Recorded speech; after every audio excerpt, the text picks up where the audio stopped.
What's good, YouTube? Y'all ought to know we your boys. Them boys crazy. Y'all ought to know it's your boy Roy Zeraba in this motherfucker, man. This right here is 10 celebrities who have almost zero, and I mean zero, hate. Well, haters, my bad. We finna go and get straight into this right here, man. I ain't gonna lie, bro. It's kind of hard not to have, I say haters. When you are a influencer, no matter if it's a small influencer, especially a big influencer, when it comes, no matter if it's YouTubing all the way to movie actor, all the way to basketball, like sports and all that, it's kind of hard because you can do everything like in a good way or have good intentions with everything, but somebody's out gonna try to always find the bad in it. Like somebody is gonna try to always nitpick and find the bad. You can go and donate $10,000 to a charity, and then they're like, "You got all that money. Why you want to donate 10?" Like, bro, chill. Let's get straight into it. Of these 10 beloved celebrities, which one has the absolute fewest haters? Well, let's begin by looking at Jack Black, whose hilarious paparazzi interactions are just one reason almost everybody loves him. For example, after being surrounded by a horde of photographers, Jack Black deliberately pulled the stupidest poses on his bike before trolling the paparazzi by doing this. It's impossible to follow me when I go this fast! Later, bitch! You're in my dust! Which was a similar response to when he was ambushed by a single photographer. So, any new projects we should know about, sir?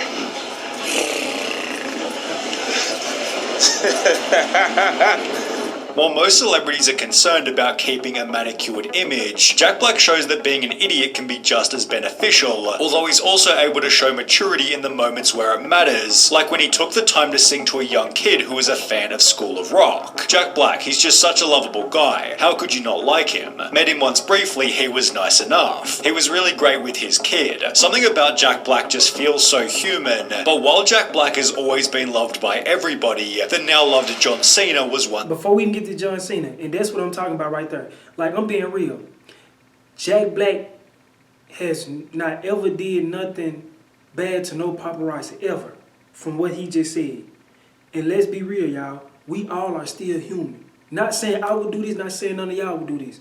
But at the end of the day, people are human. He could probably, on one of those days, where one of those paparazzis came up to him and was just flashing the camera and said, "Hey, Black, hey, Jack Black." He could have been going through a whole lot. He could have lost somebody. He could have gone through anything, like health issues, anything, just mental issues, and don't want to be bothered. He's just trying to simply go and get some coffee real quick or go and run an errand real quick, and they just bombarding him. And he could have like responded in not a nice way. You know what I'm saying? On something like he could have been, "Can y'all please get away from me? I'm not having a good day. I don't mean no harm. I'm so sorry, but not today. I'm just not today." And people will be like, "Oh, he's such a bad guy, and he's da-da-da-da, and he's this and he's that," simply because he's going through something. You see what I'm saying? That's why I say, as nice as he is, people still could go through something. They can really try to paint him out to be a bad guy. But this right here, bro, I love these type of videos. Me and Cam love reacting to these type of videos. But while Jack Black has always been loved by everybody, the now loved John Cena was once disliked by many. As the face of the WWE for roughly 15 years, people have said about John Cena, "I hated him when he was being shoved down our throats by Vince," while a Sportster article claimed he was disliked for being overpushed. This had only been done, however, because he was too perfect. He maintains a clean image outside of WWE, and is a perfect role model for kids who form a big part of WWE's fan base. And this is exactly what I'm talking about.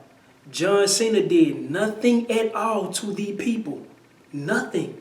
But they hate that he was getting pushed out by WWE as the face of the WWE. They hated that. They didn't have no reason to hate it. None at all. But they hated that simply because he's getting pushed out to be the face. It's probably because one of their favorite WWE players, they wanted to be the face. Maybe it was Undertaker, maybe it was whoever. You feel me? But at the time, they was like, "No, John Cena is the face." Feel me? Like, that's just how it is. Crazy world we live in, but hey, That's what come with it. WWE, and is a perfect role model for kids who form a big part of WWE's fan base, and he carried the company on his back through and through for over 15 years. He was a reliable name for WWE during that time, not to mention he learned one of the world's hardest languages just to further the company's presence. WWE has really never been able to penetrate China, so I figured if one of WWE's top superstars could bridge the language barrier, maybe we can get some relevancy over there. On top of this, John Cena holds the world record for granting 650 wishes through Make-A-Wish, which is especially crazy given no other figure has granted more than 200 wishes. When you experience something like the reward of a Make-A-Wish, if you're not moved, I don't know if you have a beating heart. How can haters hate on him? He's a good guy with a kind heart. Cena, you're the man. With all this in mind, it's no surprise Cody Rhodes stated, John's the ultimate role model. although if we're talking about ultimate role models, then Steve Irwin has to come next. Not only did he treat the media and his fans with respect, but of course animals too, using all of his income to purchase conservation areas in 4 different countries. What good is a fast car, a flash house, and a gold-plated dunny to me? Absolutely no good at all. I've been put on this. I think it's the same dude where, bruh, for some reason, bruh, I randomly just yell out, Crouching Tiger! Is this him? I don't know if this him, bruh. But I be randomly yelling that out when I'm by myself, bruh. Yes, I'm weird like that. I do that. I could just be laying down, scrolling on TikTok, and I just be on some Crouching Tiger, and I just get back to doing what I was doing, bro. Bro, what the hell?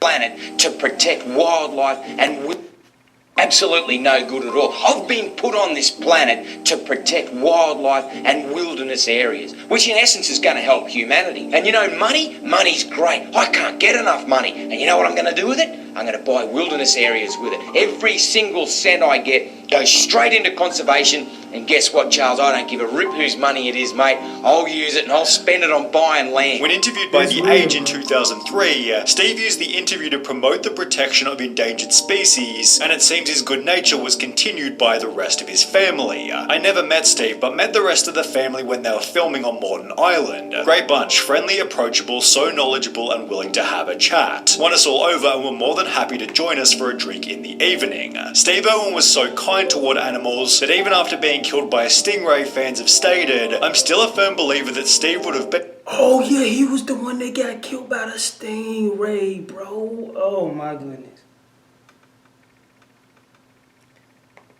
Boy. Damn, he was the one that got... I wanted to say it at first, but I didn't want to be wrong. Yeah, it's tough, dog. That's crazy, bro. That even after being killed by a stingray, fans have stated, I'm still a firm believer that Steve would have been like, Cricket, I'm so sorry Stingray, I didn't mean to scare you. You were just defending yourself and I was in your space. Gosh, what a beauty. Admittedly, there are people who don't like Steve because he kept animals locked in his zoo, although finding a reason to hate Terry Crews is a much more difficult mission. In fact, when you Google Terry Crews in the media, all you'll find is articles like 19 reasons why Terry Crews is a gift to the world, and 9 of the biggest reasons to love Terry Crews, both of which, like Jack Black, citing Terry Crews' less than serious nature. For example, he does the exact same jump at every red carpet event, although there's another Terry Crews meme that's a whole lot better. Daniel the Goat wrote on Twitter, I keep this pic of Terry Crews in my wallet so I can see it when I'm about to waste money on things I don't need, lol, which Terry realized was a pretty good idea. I keep this pic of myself in my wallet so I can see it when I'm about to waste money on things I don't need, lol. Although the reason Terry Crews is ideal for the photo is because he's also incredibly disciplined. In a Reddit AMA he explained, I spend almost 2 hours a day working out, and it's therefore no surprise he's built such a crazy physique, which has helped him to land some of Hollywood's most lovable roles, like Cheeseburger Eddie and Latrell Spencer from White Chicks. Terry Crews has also maintained his marriage for almost 35 years, which is a great indicator of likability, given Tom Hanks has done the same. In fact, the only time Tom Hanks ever got angry in public was when somebody bumped into his wife What are y'all doing? Knocking over my wife. Although he has been exposed for behaving badly on film sets, only the person who exposed him was Tom Hanks himself. Not everybody is at their best every single day on a motion picture set, the two-time Oscar winner said. I've had tough days trying to be a professional, where my life has been falling apart in more ways than one, and the requirement for me that day is to be funny, charming, and loving, and it's the last way I feel. Despite often feeling frazzled... And this is exactly what I stated. I know I keep pausing it, y'all, but I just want that to really be known, bro.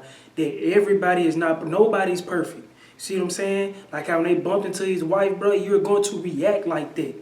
And some people will be like, oh, no, I understand that they bumped into his wife, but they didn't mean it. He didn't have to react like that. He didn't have to da-da-da. That's his wife. Feel what I'm saying? Like, certain things will happen where it can make you look like a bad guy, but you're actually not. Just like he said when he was at work, he probably was acting a certain way and didn't have the best, how can I say it, the best, he wasn't in the best mood. See what I'm saying? So some things he probably said to people around him while at the shoot probably came off as, damn, what's wrong with him, and da-da-da. But it's life, y'all. It's life. I promise you it is. We go through it every day, you know, like every single day. Funny, charming, and loving, and it's the last way I feel. Despite often feeling frazzled, Tom Hanks appears legendary in almost every role. However, even then his movies are often hated, well, again by Tom Hanks himself. Okay, let's admit this. We have all seen movies that we hate. I've been in some movies that I hate. You have seen some of my movies and you hate them, with Tom's honesty about his bad moments only making him even more likable. In fact, the only location you might find a Tom Hanks hater is r/unpopular opinion, where one user responded, upvote to the realest unpopular opinion I've ever seen on this sub. Well done, you absolute psychopath. Although nothing would be more psychopathic than despising Bob Ross, who is not only loved for his extremely wholesome persona, but also for inspiring millions to become artists themselves. Bob's show brought me so much joy, peace, and encouragement as a child. It was one of the reasons I started painting. I remember buying my first painting set and painting along to one of his episodes. I eventually realized that his style of painting was not for me, but his warm heart and gentle encouragement is something that I will never forget. In fact, every time I make mistakes in one of my paintings, I hear him saying we don't make mistakes, just happy little accidents. This follows Bob Ross's other philosophy that being different is not bad or good, it just is. And in case this wasn't wholesome enough, Bob Ross donated around 1,200 paintings, which was sold to help with fundraisers, while he refused to be paid by PBS for his show, and instead gave all 403 episodes to the TV network for free. Although with one single article about Bob Ross once being difficult to work with, it seems Weird Al Yankovic's legacy might be even cleaner. His genuinely funny songs had the advantage of being part of everybody's childhood, and while his interviews already show that he's a super awesome guy, those who have met him in real life say he's even cooler. For example, Patton Oswalt once said that Weird Al is the lone exception to the phrase never meet your heroes, while Kurt Cobain literally said he knew Nirvana had made it when Weird Al called him to get permission to parody Smells Like Teen Spirit. This is because Weird Al personally reaches out to each artist before he parodies them, not because it's required by law, but instead out of respect. Even then, Weird Al pays royalties to those he chooses to parody, which in turn makes him loved by other artists, except for Coolio or Weird Al Yankovic's one and only hater. After Weird Al parodied Gangsta's Paradise by instead making Amish Paradise, Coolio hated the song and chose to slam Weird Al on a different track, thus starting their feud. The two eventually squashed their beef 10 years later in 2006, with Weird Al's one and only public feud, placing him lower than James Buckley. His role as Jay in The Inbetweeners was of such legendary status, every viewer couldn't help but love him, but while his character in the show was braggadocious and sometimes mean-spirited, James Buckley was the opposite in real life. When he began uploading to YouTube in 2016, people realized James Buckley couldn't have been more humble, which has since helped him to become the highest paid star on Cameo. You're a Cameo millionaire.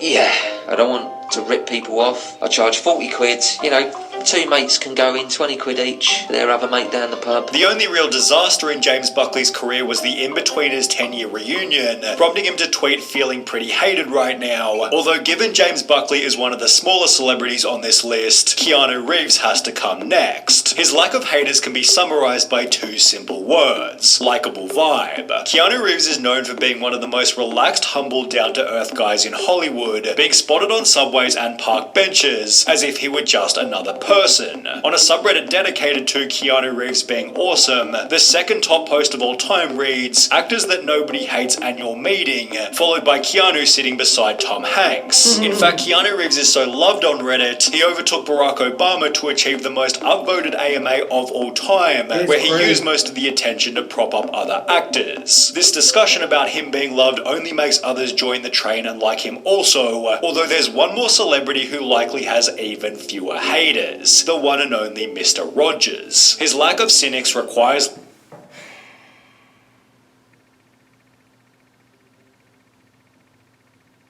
This right here, bro.